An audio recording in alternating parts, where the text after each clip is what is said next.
Hi, my name is Cass, and I'm a senior at UVA majoring in environmental sciences. And today we'll be interviewing Christian Smedberg. Christian is the marketing coordinator at Wenig Holz Hair USA.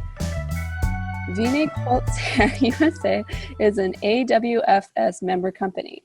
AWFS stands for Association of Woodworking and Furnishing Suppliers. AWFS is the largest national trade association in the U.S., representing the interests of a broad array of companies that supply the home and commercial furnishing industries. Hello, Christian. Hi, Cass.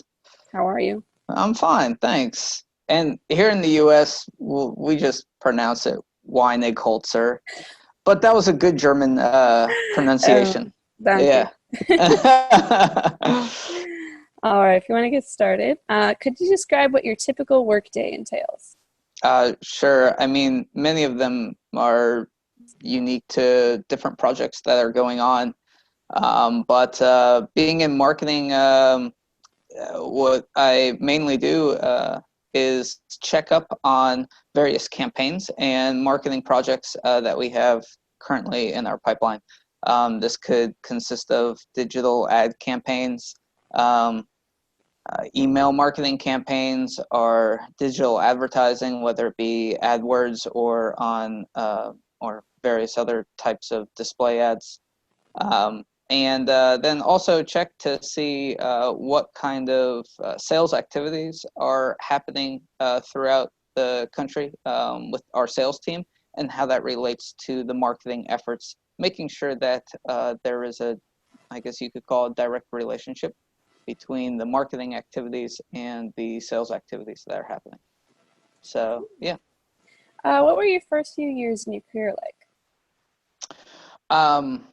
When I started in this industry, I was predominantly in customer service. I didn't start in marketing. I started in customer service. It was with another company, but in the same industry, and I was basically offering support, product support, and order processing support for our customer base.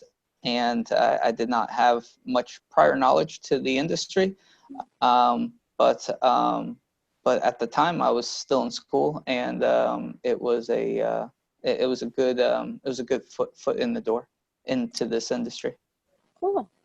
Going back in time, what high school courses or college courses have you found be most applicable or important for your occupation, and what courses do you wish you'd taken?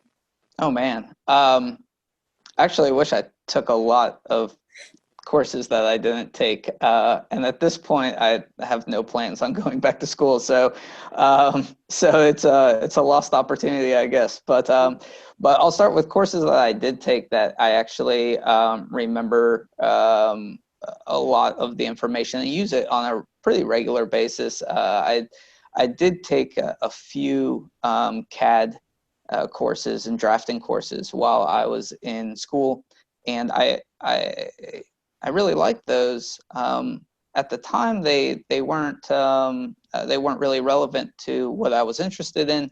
But as my career has progressed into the manufacturing industry, they have proven extremely helpful. I probably wish that I took a few more, but those that I did take, I found really helpful. And I think that no matter if you're going into any type of a manufacturing environment, whether your specific role in the manufacturing environment is on the shop floor or more in administration, I think that any type of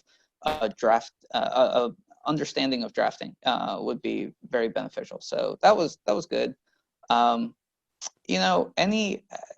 To be honest with you, I took a few anthropology courses in my time at school, because that was actually my major at the time. And to be honest with you, even though it sounds odd, I wouldn't trade them for the world. I think they were excellent in preparing an individual to, I guess you could say, be able to relate to a number of different people in a number of different situations, and it just really helped my my skills as far as being in marketing and understanding situations that our customers find themselves in. So as odd as that sounds, yeah, those courses were great. You know, a few courses that I wish I would have taken more. I really do.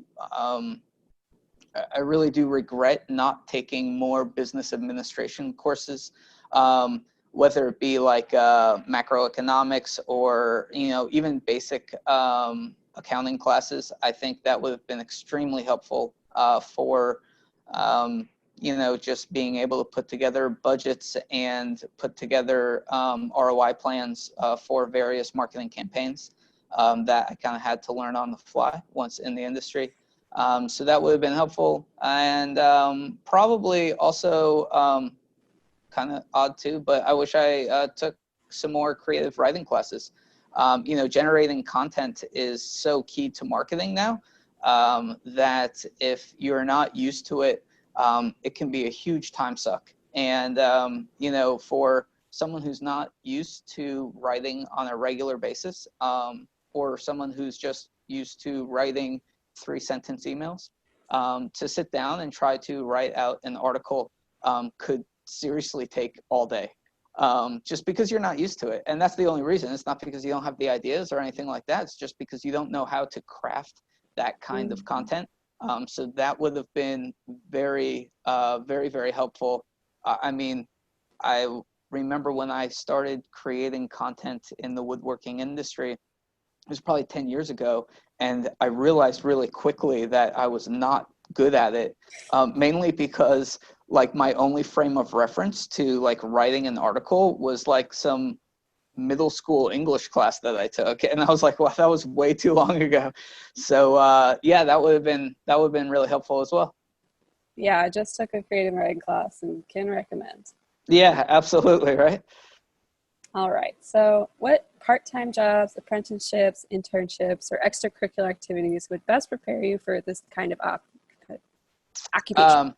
Yeah. So, I mean, well, hypothetically, any type of internship into a marketing situation, whether it be in this woodworking industry or any industry, would have been very helpful. I didn't have the opportunity to do that, but I would think that that would be very helpful. Also, I would say that an internship in a how can I call it? Maybe an internship where an individual can see actual processes in real life can be really important. So I know that a lot of interns, you know, fill up their days with really just go for work. I've had interns in the past, and it's very, it can be very challenging to really spend the time and get that intern involved, just because you know that they'll be, say, leaving in 6 months or so.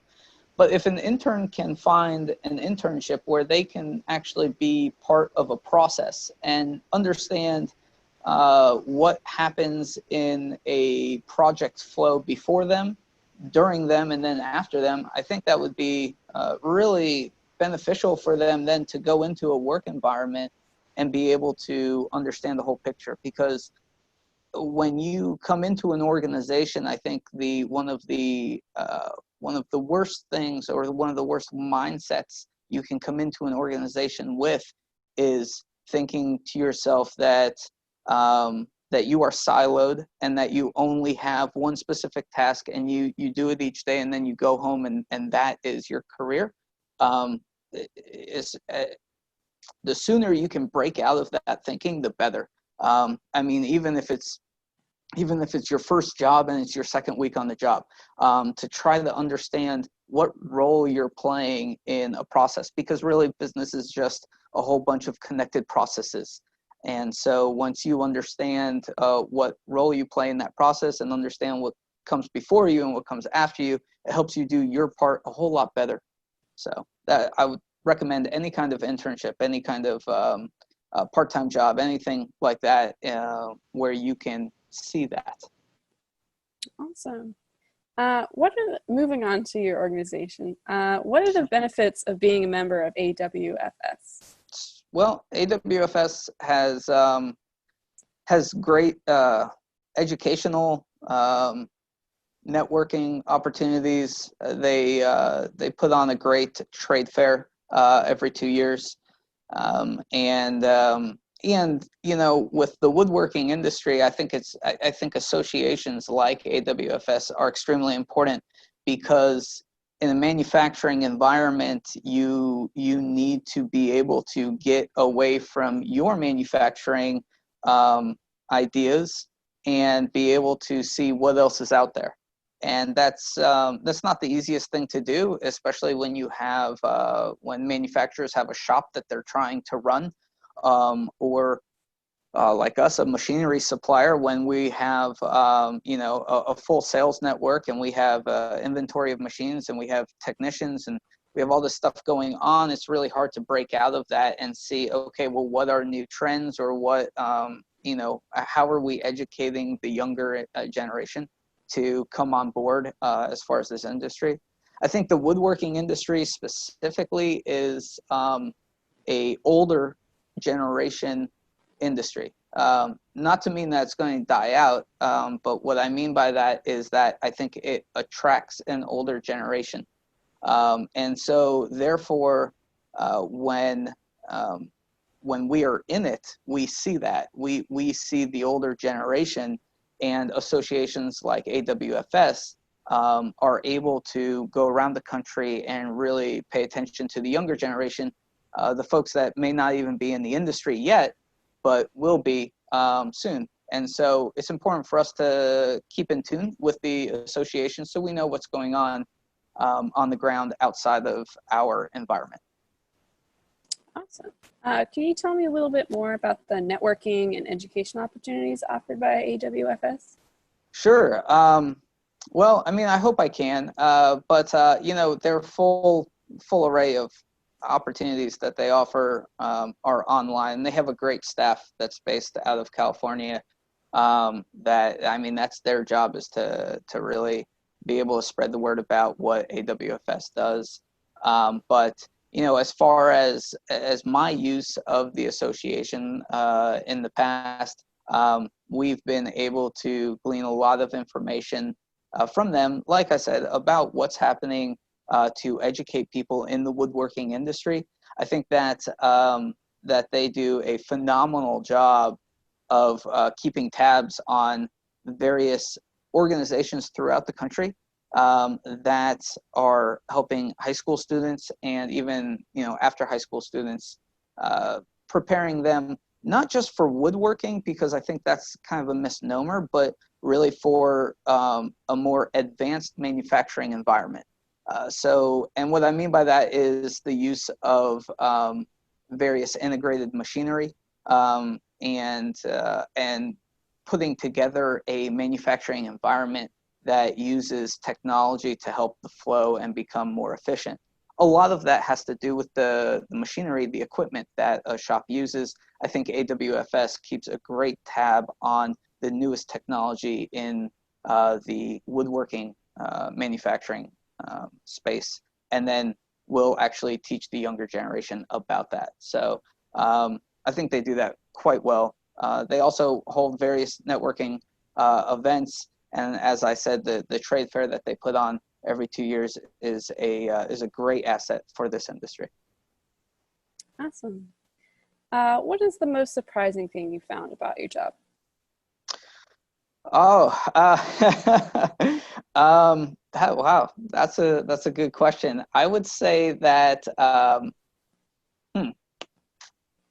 you know, I think that coming into this industry and kind of growing up in it, I think one of the most surprising aspects of it is the complexity of the manufacturing environment, the complexity of not only trying to make something, whether it be a piece of furniture or a cabinet or whatever, but make it the same every time, make it effectively, efficiently, cost effectively. Doing all of that is almost a secret recipe that manufacturers are tasked to find. And then my job with being able to market the right equipment for the right applications has been just an absolute, it's been just an absolute great time to be able to work with manufacturers, see what they're doing, and guide them and help them to discover equipment solutions that will, I guess, make them more efficient, will bridge a process, or will just create a more automated process that makes them more effectively. Because again, like I said, they're always trying to find that that secret formula that to do things the best way. There's a continuous improvement attitude, and then to come in with various types of technology in terms of equipment and be able to see what they're doing, and then plug in the right equipment to the right applications. I never thought that it would be as satisfying as it is to see manufacturers succeed, to see them not just make things well, but make things efficiently. And that's just been a great experience that I've gotten to partake in. Awesome. Before we go, is there anything else you'd like to add or think would help someone considering this occupation? Yeah, well, I mean, the woodworking industry is a huge industry, and so I guess the only other thing I would add to that is, for a young person who's in school, who's looking at different occupations, they're probably at that point not really looking at industries, or they possibly have this preconceived notion that this occupation belongs to this industry. And I would just say that as a younger person, you really need to be open to saying, this occupation, okay, I'm interested in this occupation, but what industry can I plug myself into? I would suggest the woodworking industry, but I'm completely biased in that regard. So I guess my more unbiased recommendation would be, don't close yourself off to any industries just because you have some notion of what that industry may be about. Again, in the woodworking industry here, you will find some of the most advanced engineers I've ever met are in the woodworking industry. Some of the most automated industrial plants that I've seen make things like cabinets and furniture, things that you wouldn't think need to be super advanced. But it's about taking that knowledge, that passion for an occupation, and then finding an industry that you enjoy. Personally, I enjoy seeing my customers make things, be able to create things out of raw materials, and that excites me, that really interests me. And so I use my occupation, which is marketing, which could be applied to whatever industry I wanted it to, but I apply that here in the woodworking industry because that atmosphere of creation, I think, is something that really attracts me. So all that to say, don't let your occupational interest define the industry that you want to go into. Find an industry that you love. Awesome. Well, thank you so much. All right. Well, thank you. Thank you for joining us, and I hope you learned more about AWFS. For more information, please visit the AWFS Q Career page and find out how AWFS can help you with your career development. Until next time, have a good week. Bye.